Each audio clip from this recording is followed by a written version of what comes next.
should be played at high volume. This should be played at high volume. This should be played at high volume. Preferably in a residential area. The following thoughts on Hoppe Hour do not represent Cox Media Group or its sponsoring. Anything you hear may and will be used against you. Thank you. Voted as best local podcast in Tampa Bay by the Creative Loafing. You're listening to Hoppe Hour. What up? What is happening? This is Hoppe Hour. I am your host, Ryan Hoppe, and I'm a big fan of the Tampa Bay comedy scene, and I'm a big fan of promoting it and getting these guys on.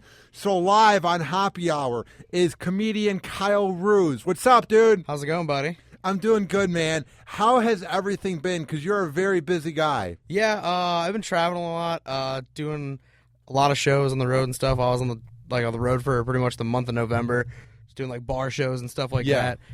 Pretty much just doing a lot of writing right now, just hanging out. So, what's it like doing a bar show? Like, is it hard to grab people's attention since everyone's drunk? Oh, it's completely different than a comedy club. Like, you don't have anybody policing the room. Yeah. You have like no staff helping you. You have drunk ass people that are just gonna yell at you, possibly throw shit at you. So, what do you do to grab their attention? How do you figure out the room? Be an asshole. Yeah, and ripping them apart. Well, I mean, like it can come to that, but I mean, for the most part, just be confident. You know. Yeah, it's definitely confidence building as opposed to like a comedy club where you go up, you already have their attention, and you're supposed to make the most of it. Now with the bar, yeah. It's like no one has any expectations. Oh, there's a total fight involved. Really? Yeah, you totally have to fight for these people's attention because all they're doing is drinking and like trying to get with some girls. They don't care about some comedian. Yeah, half the time their back's turned. You know what I mean? They're just waiting for karaoke. Do you like karaoke? No, I hate it. I don't get it. If I have like a girlfriend that's into it, I guess I'll do it. I've done it a few times when I'm drunk, and my go-to song is "It's Gonna Be May" by NSYNC, just because it's so ironic. But I don't know. I don't get like, let's go to karaoke night. Like, no, it's not. That's my biggest fear. Like, I can talk about my dick on stage for like an hour, like 10, 15 minutes, whatever, and singing karaoke is like a legitimate fear. I don't know. I've been thinking about doing live comedy lately, but the problem is I'm so awkward in front of like a live audience that it's like I feel like this is more for me. This is me being me when it comes to doing. That's why I like interviewing you guys, is because I feel like I'm a part of it and I'm doing what guys like Howard, Kelton, Opie, and Jimmy did, which is helping out comedians and making funny radio. I just don't know if I could go up there, memorize lines, and be funny. Like, it takes a certain person. Yeah, it's definitely it's very narcissistic. It's very look at me. Oh yeah. It very much. I don't mind going up. I love going up. Like, I don't get nervous or anything. A lot of us are like happy to be going up, you know. No matter where it's at, even if it's like, doing like an open mic, like, or whether it's when Size Splitters or the Improv or something's full, you know what I mean? It's just as fun to go up and try to make people laugh with whatever dick joke you wrote that day. And sometimes it's the openers that bring in more passion because they want to impress the room than the actually headliners, because they're just doing what they've done for 3 years. You know what I mean? There's a lot of passion and energy with guys like you or people from Cigar City. Like, you guys just bring so much passion. You always bring it. Well, yeah, we're always, like, we don't have much of it yet, so we don't have claim to fame from comedy. All we have is that, 15 minutes that night to be the best you can be. So a lot of us like really work to make sure that when we go up, we're being the best we possibly can be, because we don't have anything else to show for except for that night. What I've seen, though, with Tampa Bay is there's a lot of networking. Like, even though people are rivals on TV or radio, a lot of times people mingle and become friends. You know what I mean? Like, it's a small town, but it's a big city. Now, with comedy, is there any, like, rivals or competition? Or is it like what I see, which is everyone seems cool to each other? I mean, everybody's pretty much cool to each other. I mean, for the most part, there's definitely people that I like and dislike, and everybody's going to be the same way. If people that, they have weird, probably personal beef with. I see more personal beef from stuff outside of comedy that comes into comedy. I noticed that with, like, the female comics. Yeah, I mean, there's drama everywhere, I guess, and every thing, like, especially radio, especially entertainment. We're all fucking insane. Well, yeah, well, it's because everybody's a narcissist, and comedy, like I said, it's one of those things where it's very look at me. It's not really a group sport, It is weird. Like, we're just talking into a mic hoping people enjoy this. Like, it's very weird that I just do a show by myself and I rant about the news, and I'm talking to myself for an hour. You're in front of people just hoping to make them laugh. Yeah. Like, entertainment is such an ego boost. Like, we're insane, dude. Like, we need approval. Well, they also talk about that too, about like why so many comics and entertainers are drug addicts. Is because you have this organic high of being on stage and making people laugh, and then you just go back to just being regular dude. That's how it was when I had Jim Norton on my podcast. I thought if I ever were to get someone like him on my show, I would be 28 years old, maybe have some heritage morning show that people listen to. Never thought I'd be a freelance podcast at age 22. So having him and Kelsey Cook and hanging out with Club Soda Kenny was like a high. Then I go home to my like small apartment in like a weird neighborhood of St. Pete, and I'm like, oh, let's play Madden at 2 a.m. and drink by myself. Like, it was just weird how I went from the high of my life and doing the show. If it's anybody, I have so much fun doing it. Like, right now I'm having a blast. But once I'm done and I upload it, I'm like, oh, it's over. Just tomorrow. Like, I just live for this. You know what I mean? Same thing. Like, you're only as good as your last podcast right now. Just like I'm only as good as the last time I went on stage. Like, I've done like 12 to 13 shows since Jim Norton, and it got good listens. It got 500. I'm not complaining, but it's like there's that one saying, no one cares, work harder. So it's like, that's how I approached it. I had Jim Norton on. That's amazing. I was so honored, but at the same time, got to keep working hard. Yeah, you have to build an audience with this just like we do with comedy.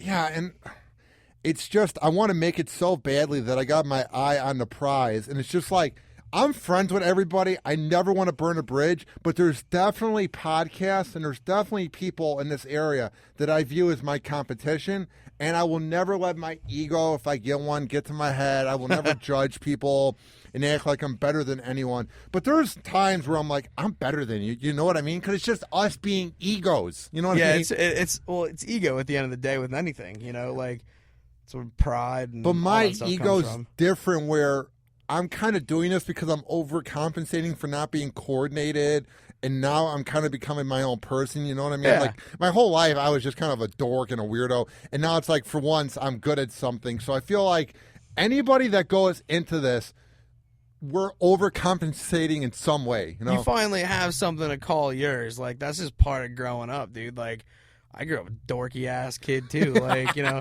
I was like a dorky, fat, puddly kid. And, like, you know, like I found tattooing. That was cool. It was something that I was good at that I, like, still, like, hold super true.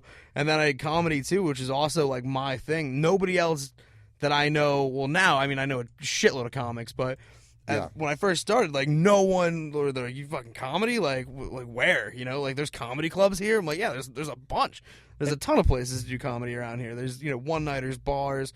There's, like, 4 or 5 different, like, established clubs. And people are like, oh, like, they had no idea. So, like, I understand, like, it was my thing that I like doing, and the better, you know, like, every time I got better at it, I just got, like, a little more full of myself to an extent. But I'm, like, still humble, but, like, still kind of full of yourself. Like, when you see somebody go up and, like, you know, struggle, and you go up and do good, part of you's like, all right, well, did I just have a good set, or am I the shit? Like, yeah. I always wonder that, too. Like, I mean, I go up, I'm just happy that I did good. But, like, I sometimes I see comics that are, like, they go up and, like, do great, and they get off, like, you know. To me, I feel like it just depends on the room. You know what I mean? Like, sometimes you have no control. Like, there's just a bunch I don't know. It's like, putting somebody like me up in front of a bunch of senior citizens at, like, a 6 o'clock Sunday show, you know? Like, I'm not going to do good. I'm not going to do good in front of a bunch of old fucking people. Like, I have nothing to talk about with them except for make fun of their inevitable death. That's all. That's all I have. They have nothing in common with me. We don't share a single thread. It's just so awkward when you see old people at comedy shows and they're expecting like a grand old time. Like, I'm here to see the next Don Rickles. Like, no, you're not. Hey, you're man, seeing Rickles is the man. I know. Rickles is the man. That was a bad example. I'm trying to think of some corny old comedian. You know what I mean? Where they're expecting it to be just like what they saw back in the day. It's like, no, they're expecting comedy's to see evolved. like wholesome Dave Coulier. Like, There you go. Yeah. somebody that's not gonna talk about their dick. I don't know. Clean comedy is all right, but it gets corny. Like, I never liked Bill Cosby. Some of my favorite comics are clean. Like I love Jim Brewer. I love Brian Regan. Jim Gaffigan. Like, those are three very. I'm okay with Gaffigan. I don't think he's that funny. I don't know. He cracks me up. Like Brewer's like His show's good. Yeah, Brewer's awesome too, man. I love Brewer. But yeah, I mean, but that's not at the end of the day. Like, that's not what I do. Like but I have a fucking face tattoo. If I went up and did clean jokes, people would be like, "What the hell is going on right now?" Like people, like when I go up, people. It seems like almost the way I look, like they expect me to be a little crass and a little crude, and I am. Like, I mean, I try to be as clever as I can while I'm talking about, shit. But at the end of the day, like I don't. That's not my life, Like I've never been a clean person. Like I've cursed like for as long as I can remember. Like I was one of those kids that, like, my parents left and we were like 8 or 9 and we were like, "Fuck you," like yelling at each other. Like they were like, "All right, they're gone, game on." You know what I mean? Like, it's like the South Park kids. You know what I mean? Were you religious as a kid? I grew up in a fairly religious house. That's what happens. Like, my dad was Roman Catholic and my mom is Roman Catholic. They're not overly religious. I mean, but I feel like that's went what to happens. church. But my mom, it seemed like she never like really lost faith. My mom like kind of fell out of organized religion altogether. And my mom, if you ever like had a talk, my mom is the most like has the strongest faith in God I've ever met in a human Same being. with my mom. It's but nauseating. she doesn't even talk about it. Like, you would never even know. And my mom will be cussing, joking with you too. You know what I mean? But that's to me what faith is it's yours. You know what I mean? And you have faith and shut the fuck up about it. You know what I mean? I don't know, because it's you. It has nothing to do with me. I want to get into religion and that, but I'll just watch Sports Center. Like, I go, should I get up for 9 a.m. Mass on Sunday? And I'll look at the clock and I'm like, meh. Like, I have no belief structure at all when it comes to religion. I don't know what to believe, dude. It's just, I'm not atheist. I'm atheist, but I'm not open about it. I'm not like Ricky Gervais where everything's about God not being real. I totally am. See, I don't like thinking about that, so I just kind of just go with the flow. I don't know. I love stuff like that. I mean, I watch a ton of like conspiracy stuff. I'm not like a conspiracy theorist by any means, but I enjoy watching it. You know what I mean? Like, it's fun to like, just it's better than half the shit that's on TV anyway. Like, it's interesting. Yeah, it's just it can be some of the most deep conversations you ever have, and then it can turn into the biggest argument. That's why I never talk about religion. Religious same thing. People get so defensive. They act like they're the smartest in the room. It's like, well, you have up. to think about it too, though. I mean, like, these are people that like this is something they base their life on, and like as much like I don't like I know that there's friends of mine that are very anti-religion, atheist types. You know what I mean? Promoters of science, and they love breaking down people's belief structure. I don't I don't, because I have enough respect for another human to just be like, okay, that's what you believe. You know what I mean? I'll talk shit about you when you leave and make fun of your imaginary friend in the sky, but like I'm not gonna devalue you as another human just because you see something different than me. It's just religious people are so boring. They're not fun. They're so they don't judgmental. Drink. They don't drink and do drugs in the bathroom at nightclubs, and they're not fun. You're right. Like most religious, they're not. And my favorite is always the people that go to church, and as they're leaving, they're calling somebody an asshole in the parking lot, like on the way out, like while they're driving.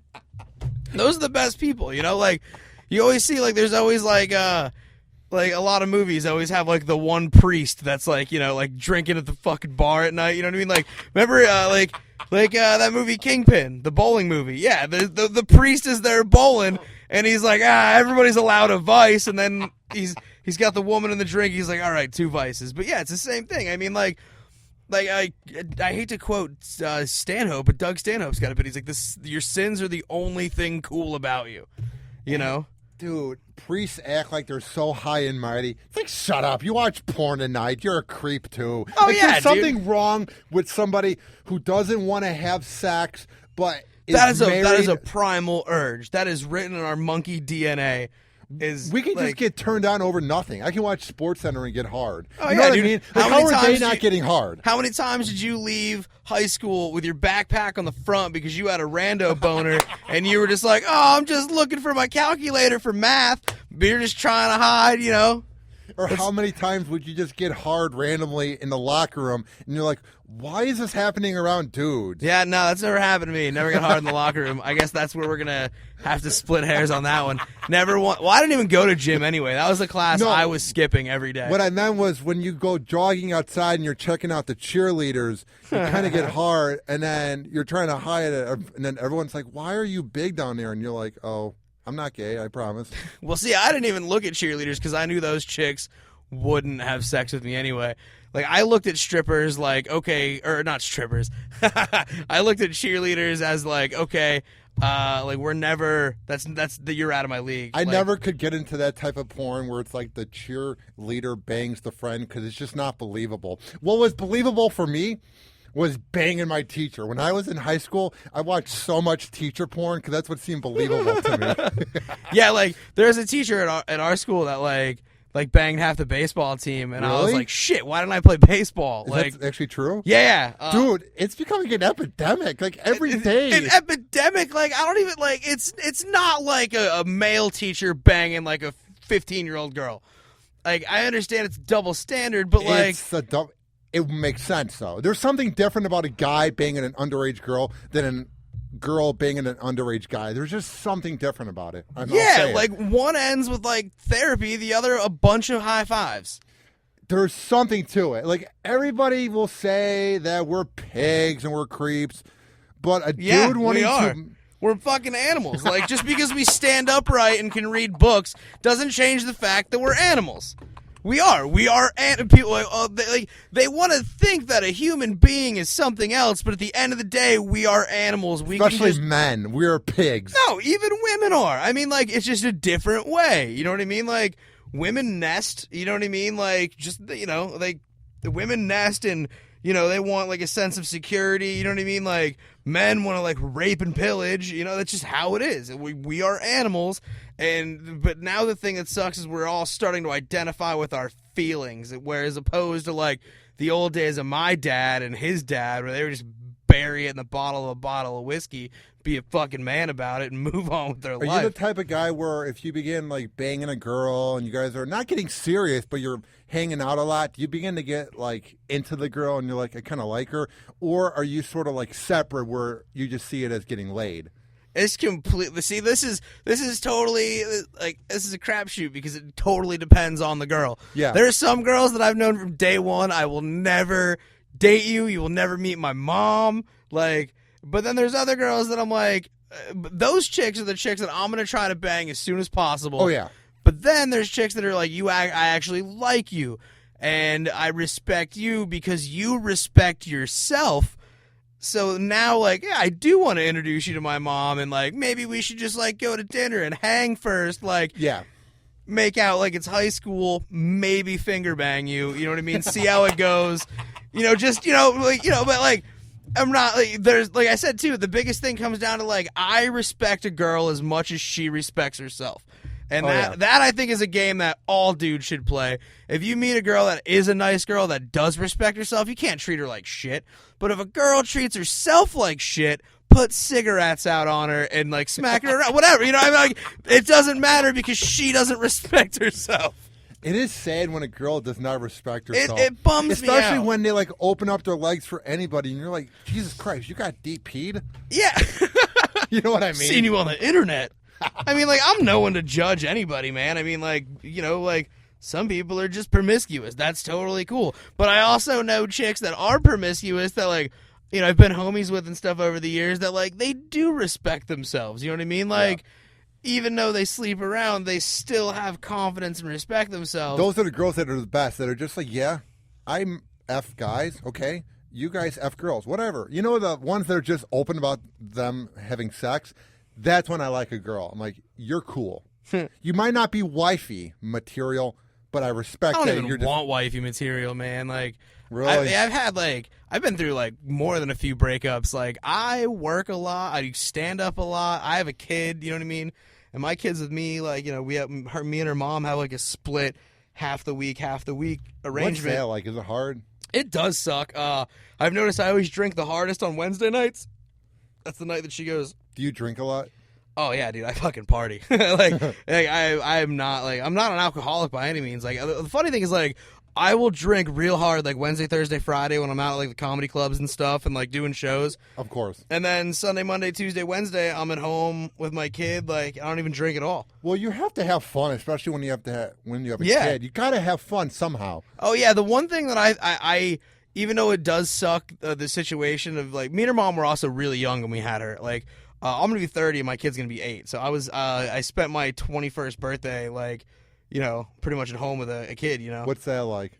Not bad. You know what I mean? Like, It's your kid, Yeah, she's awesome. Like, I that's the one thing that nobody can take away is that I love being a dad and like, but you got to do it your own way, man. Like, people get like parenting trapped in this box. Like, you have to be like a fucking sitcom dad, but like that's not the way it goes. Like, you got to Sitcoms do are it. fake. People Yeah, think exactly. It's real But life. that's what they see, so they perceive it as reality. When you just have to parent your own way. What like, type of parent are you? I'm very laid back, but I'm also super stern. Like, there's just certain things like I don't tolerate lying. You know what I mean? Like, What at about all. swearing? My kid. The funny thing is, my daughter is such a little girly girl, like princess. Like, she likes just pretty things and happy, nice things that, like, people can cuss around her, and she just won't say it. Like, she'll tell you not to say it. That's adorable. Yeah, she's just not into it. You know what I mean? At all. Like, but she's also grown up around tattooers and comics, and her mom worked in shops for a while. Her mom was a piercer, but like, we were very, everybody around her is very blue collar and also very blue in their sense of humor. But she's also around people that laugh all the time. She is a very, very happy kid. But she's a cut up too. Like, she's a little ball buster, man. Like, she'll like for a 7-year-old to be able to give it back to you is the best for me. What does she do? Like, what is her comebacks? Oh, I mean, it's kid stuff. Like, like we always call her Booger Face, like as a joke. Yeah. Like, just because she hates it, so I constantly call her Booger Face.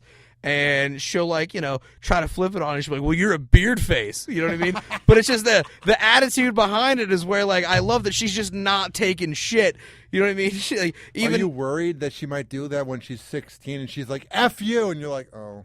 No, because we laugh too much. Like, we have fun, like, and like, even when she does, I mean, she's a kid, she has kid meltdowns. And like, I see, like, I've seen her, like, I remember when she was like 2, 3, the terrible twos, so to say. And you always see the kid that flops down on the floor in Walmart and screaming. I would laugh at her and just walk away. And what would she do? Keep screaming? No, she'd get up and be like, why aren't you paying attention to me? And come running up like, okay, I'm sorry. Like, I'm done acting like an asshole. You're a smart parent. Yeah, dude, you don't feed into it. You can't feed. They're kids. You know what they're doing? But at the same time, too, you have to laugh at the fact that they're just a kid that's tired or hungry. You know what I mean? They can't express themselves, through words like we can, and all they have is screaming and yelling, and you just don't buy into it. You don't. Here's what I get from like someone who's like a parent. Just what I've observed. What I get is some people try way too hard to be a perfect parent. Mm-hmm. And what I like about you is you're Dude, very I'm not hard a on perfect her. person. But you know what I mean. You embrace who you are. You Yeah. care about your kid. You love your kid, but you're at the same time you're like, I'm just going to be me. Well, that's half of my stand-up is about being a dad that has a face tattoo. You know what I mean? Like, I don't look like the normal dad at all. Like, I mean, You don't have to. No, I don't, and I don't care either way. Like, one of the funniest things to me is like I love being at the store or any type of public setting, walking around with her and like like older ladies. You know what I mean? Like the old gray hairs. They automatically fixate on the cute little girl and they smile and they see her. And as they pan up and see me, their face goes from like happy to sad. I get to see two emotions in one person in like a millisecond. What about like when you visit their like teachers? What's the vibe they give you? Like a good old parent-teacher conference. Oh, they're always fun. Like, and also too, like it's all on how you carry yourself. It doesn't matter, you know. You could be, you know. I mean, this comes down to everything else in the world. Like when people are like, you know, you hear stigmatas of black people and Mexican people and white people and ghetto people, and you know, it's all on how you present yourself. It doesn't matter what you're into.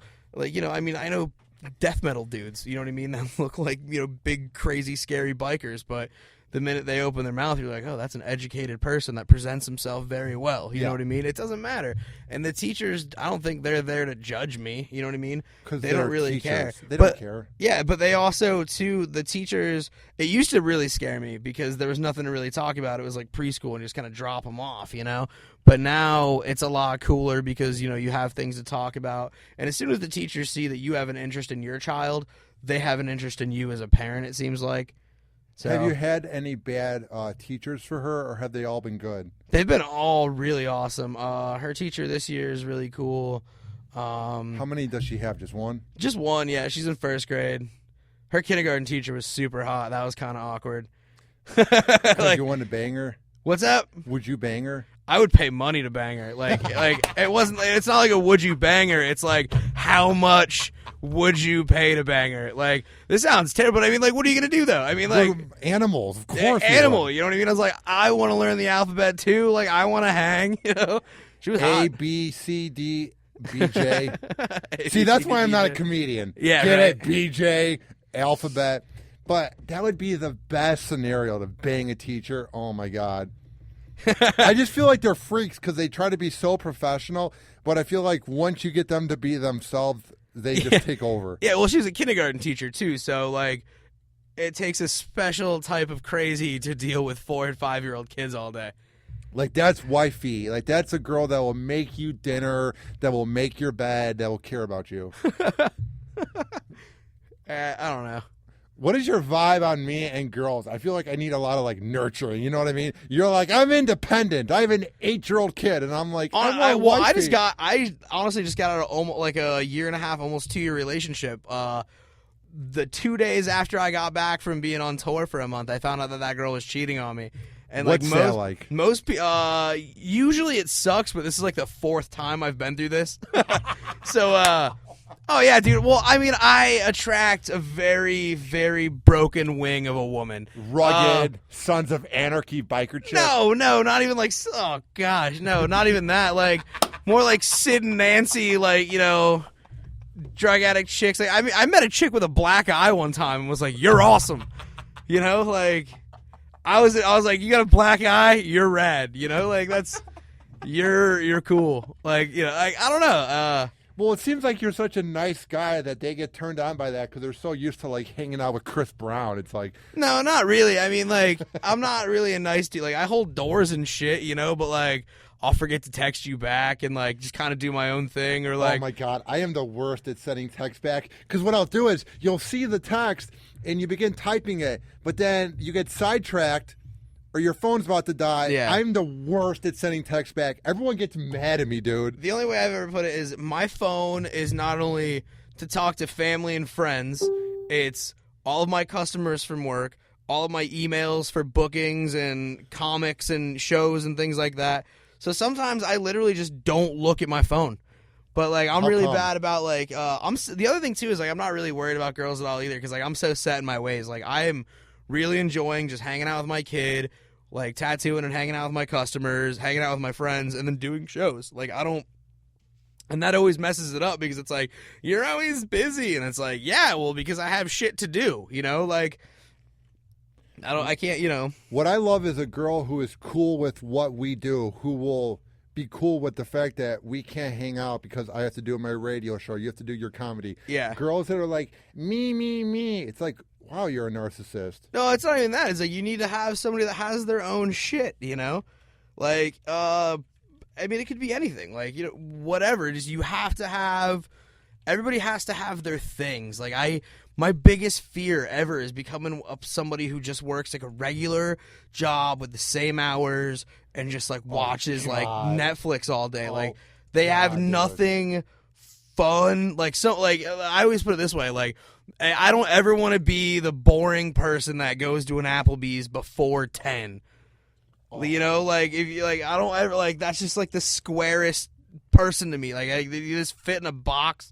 You're fucking simpletons. Like that scares the shit out of me. Like I never want to be just a regular person. I never want to be the guy that just binge watches Making a Murderer in a day. I don't get the people that binge watch. On days that I have off after a long week, I'll binge watch or play Madden, but I don't get how you're proud of the fact that you watched Jessica Jones and Making a Murderer in 2 days. Like, yeah, wow, like look at you. Yeah, like if I get proud of something, I'm like, dude, the sweet tat wrote this awesome dick joke today. Yeah. You know what I mean? I deserve whiskey now. And I got a blowjob. What a day. Yeah, I got a blowjob. I didn't pay for it.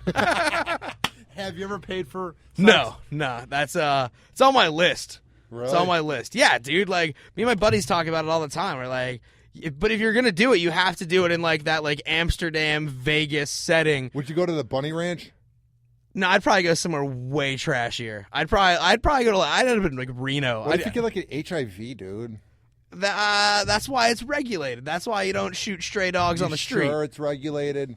Because maybe if you go to a cheap one, it might be a hot dog down the hallway. It might be used up girls, dude. Yeah, but that might even make it funnier. I don't know. Like, I'm not doing this for any other thing but an experience. Like, did you ever hear the story about the guy who like committed suicide? But like before he did, he took all of his money and he moved to Mexico and he got like a cheap hotel and he just did drugs and banged Mexican whores for like 3 months, ran out of money, and then just killed himself.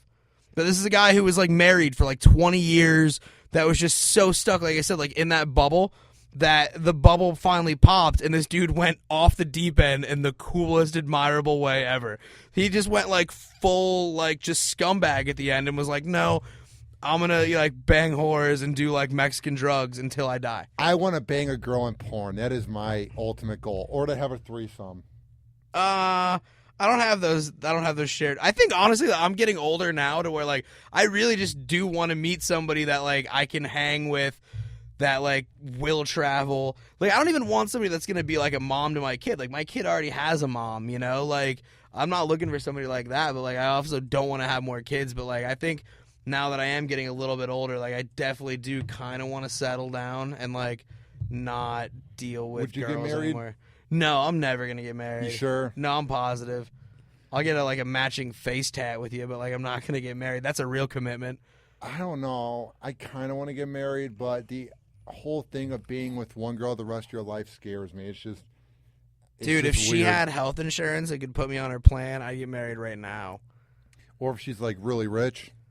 No, because she'd probably make me sign a prenup because, oh no, I kind of reek like scumbag, so. Do you really? I don't know, I guess. Like, I don't know. But I feel like if a girl gets to know you, it would be all good. Like, Oh, yeah. Have you ever gone to like meet the parents and they just hated you immediately just by looking at you? I actually have a bit about that where I talk about how I usually do date chicks that are a little bit older than me, but I do a bit about how I don't date chicks my age because their parents are still alive and I don't want to meet them. Like, that's not... I've never had that where I've had to meet parents. Like, is it Oh, I've done it before, and it sucks every time. Like, because you're like, I'm banging your daughter. yeah. Well, it's not even so much that. I mean, like, but it's also different at like, dude, I'm in my like almost 30, dude. Like, it's not like, you know, it's like, okay, come meet my mom. You know, it's not like chicks live with their mom anymore. It's not like when you're in high school and you're picking a girl up for a date and her dad's waiting with a shotgun. You know what I mean? Those days are gone. You know what I mean? I mean, I'm pretty sure it's the same thing, but it's got to be like an AR-15 or something like way more hick in America. You know, I doubt it's a shotgun anymore, but I mean, those days are over for me. You know what I mean? Like, I think the last girl's parents that I had to meet were like, probably like my kid's mom, like 7 years ago. It was like the last time I actually like That's cute. knew somebody's like parents. You know what I mean? Like the last girl I dated, I met her mom in passing once, and it was kind of like, hey. What do they think of you? I usually don't even ask. I usually don't even care. You know what I mean? Yeah, Because you don't give a fuck. at the end of the day, like I'm banging your kid, so like you're gonna think I'm a piece of shit regardless. Yeah, it But- is weird how I haven't met him yet, but it's got to be weird that it's just like, hi, you shake the hand. Yeah, she blew me last night. How's it going? You know what I mean? It's got to be weird to meet him, especially for the dad, because he cares about his kid, and he just sees this guy that's Well, banging her. luckily for me, I usually don't date chicks that have good relationships with their dad. So That might be a trend. yeah, maybe that's why I date girls that don't really know their dad, is because I Well, have a fear of meeting their father. If you date a girl that has a black eye, I would assume she has daddy issues, dude. What's up? If you meet a girl that has a black eye and you begin dating her or you begin banging her, I would assume she has daddy issues. Actually, the girl with the black eye, who will remain nameless, actually is very close to their father. But I never had to meet her dad, though. Why'd she get punched in the eye? What happened? She didn't get punched in the eye. She headbutted another girl at a bar that was talking shit like That a is day or hot. two before. And I was just hammered and was like, you have a black eye.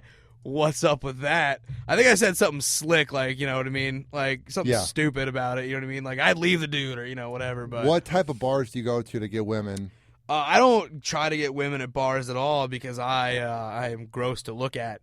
Like, I usually, like, I don't know. That's not how I meet girls. I don't know. Cupid, Tinder, No, I don't do that either. I don't even know. Like, coffee shops, no. Whole Foods. Do What I look do you like a do? coffee shop guy? Like, I'm just sitting there drinking my mocha. How's it going, ladies? You know what I mean? No. I like your sundress. Like, you want to go to the botanical gardens? That's not me. That's not what I do. You know So what I mean? who are you? Where do you go? I hang out, like I said, most of the time I'm at, like, different comedy clubs or shows. Does that help when you're up there and you kill it and a girl likes a good sense of humor? Does that help you get girls? Yeah, it doesn't help me get girls because I'm too awkward to ever close the deal. You know what I mean? Are They'd you be a like, good opener? like talking to girls? Yeah. No, I have nothing. I usually just make fun of myself, and when they're like, haha, you're cute, I'm like, no, I'm not. You're full of shit. Like, You got to go with it and just be like, okay, let's go in the car right now. Let's go. I'm just myself all the time. Like, I mean, I like to have fun. I like to bullshit and joke around. Like, I don't take myself really seriously. I don't really take I'm learning anything. to not take myself like too seriously either. I don't know. Like we're just comedians and we're just in radio. Like we're really nothing. I can't take myself serious because, like, how am I going to put on this, like, you know, this invisible man suit and try to be this, like, cool, smooth talking dude to Oh, some yeah. girl at a bar when I know damn well if she doesn't go home with me, I'm going to end up, like, microwaving a Tostino's pizza and eating like a burrito and probably like jerking off to some gross porn. Like I know the other end of the penny. Like I know what a disgusting, gross person I can be. Like, you know that whole thing about, like, you know, people don't really know the real you because it's impossible to be alone with somebody. Yeah. Yeah, it's like that. It's like, you know, like we all know like what animals essentially we are at the end of the day. So like, why am I going to sugarcoat it and ruin some girl's night, making her think I'm a nicer guy than I really am, or be something I'm not, you know? It's not that I'm a boring guy. It's just when girls ask me, what do you do? It's like, go to the gym, do radio, do my internship. There you go. I play Madden. Like, Yeah. they're expecting me, you go for long walks on the beach. You love to speed Nobody your wants car. to hear that shit. You know what I mean? Like, I think it is cooler just to be yourself. Like, you know what I mean? Like, I wouldn't open with the gym part because that might sound a little shitty to somebody. Like, yeah, I go to the gym. Like, I think I'm going to start telling people I go to the gym just to see their face when they're like, no, you don't. You know, you don't go. Yeah, I got this personal trainer. Been hitting the bars lately. You know what I mean? I can bench a lot. I don't know. I do go out a lot. Like, I hang out, like, hang out downtown a lot in downtown St. Pete. What do you think of downtown St. Pete? I love it. It's average. I've been hanging out down there for, like, since before, like, God, we were going down there in, like, 2000, 2001, like, when... Has it changed a lot? Yeah, like, dramatically. I mean, there was only, like, 3 or 4 bars. Like, State Theater was there for shows. Emerald was still there. Mastery, Steve's Tavern. Like, there wasn't, like, any of the nightclubs that are down there now. It was still kind of dangerous to go down there. Like, it wasn't what it is now. You know, the Rays hadn't had a winning season yet. They were still in their 3rd, 4th year. It wasn't anything. And There now, are some weird people. downtown, Oh, yeah. I probably know them. Like, People outside of, like, what's that place called, that live venue? Janice Live. Janice. That bring their dog and they're playing the guitar. And they're in I don't the- really go over that way because I don't like hippies or the smell of patchouli. That's what at it all. is. It's those hippies. Yeah, like I hang out on the 600 block a lot. Like, there's this one imbecile. It was around Christmas, so it was a little cold outside. And I was dressed up in this elf outfit for Celta Claus, for Mike Celta. And we're at Janice Live, and it's like around 11 or 12, and we're like packing up. There's this hippie with the dog, and the dog looks so cold. So I give him the elf outfit, and I put it on the dog, and he goes, "That's not necessary." And I go, yeah, it is. Your dog is freezing. And I just felt like I had to do it. Like, they just don't care about their animals when they're homeless. You know what I mean? Yeah. A lot of times. Well, I know that some of the squatter kids in other states, I don't know if the laws are the way it is here, but I know some of like my squatter punk friends that used to travel used to always have a dog because if they arrested you and took you in, that'd take the dog in too. You know what I mean? Like they have to, there's protocol for it. So a lot of people that were like travelers or whatever kept a dog so that they wouldn't, they wouldn't take you in as easy. What do you think of First Friday? I think it's too much of a crowd. It doesn't affect anywhere where I hang out down there. First Friday is all down, like, Baywalk 200 block, like down by the water and stuff. Like, I hang out, like, up like 6th and 10th that way. Do you go to like one night? Huh? Do you go to like one night or any of those places? No, dude, no. None of those places. That's where I go, that area. I never go down there. Like, I like Steve's Tavern a lot. That's where, like, but it also depends, like, Steve's Tavern's more so where, like, most of us have been hanging out lately just because that's where a lot of, like, my friends are. You know what I mean? A friend of ours bartends there. Like, we know a lot of people. Do you get free drinks? No, never. Not from there. I have a friend who's a good talker, and I get free drinks at one certain bar in downtown St. Pete. It's amazing. Yeah. I get free drinks at other bars, but not that one. Getting a free drink is amazing. You just are like, yes, I'm saving money. Yeah. I know comics who joke around that they're like, I'm always gonna be mediocre, but like I can MC for the weekend and drink for free. So, do you want to be mediocre the rest of your life, or do you want to be big? I just want to be able to do my brand of stuff to an audience that appreciates what I do. Like I want to build an audience. Like I don't care about fame or any of that shit.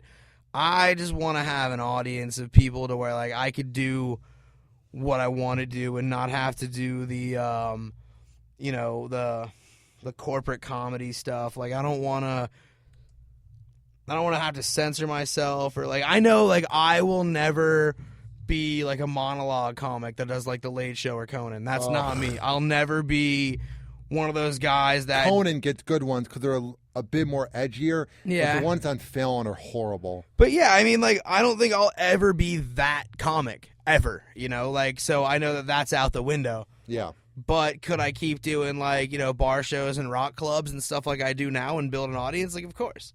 What are some of your shows that you got coming up? Let's see.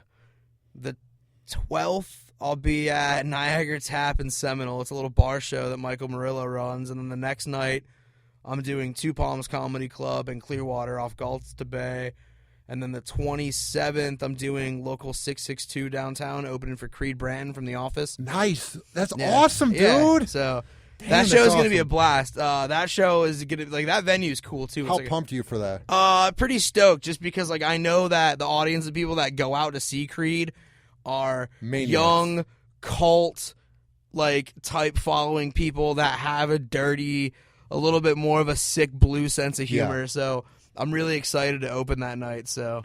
And where can people find your work online? For comedy? Yeah. Oh my God, don't YouTube me because there's a bunch of really shitty videos that I didn't put up that I hate. I know that's like I'm trying to like get videos down because there's like videos from like 3-4 years ago at an open mic that I'm just like nobody wants to see that. How is that legal? I mean, I know you're not like Kevin Hart where you have like a brand. No, these are people I know that just like I'm like, hey, can you delete that video? And they're like, yeah, I'll do it. And they forget, You got to get on that. Yeah, I know. There's a couple of videos, but I mean, you could YouTube stuff. Like I don't like I tweet sometimes, but like honestly, like I'm more of a Facebook dude.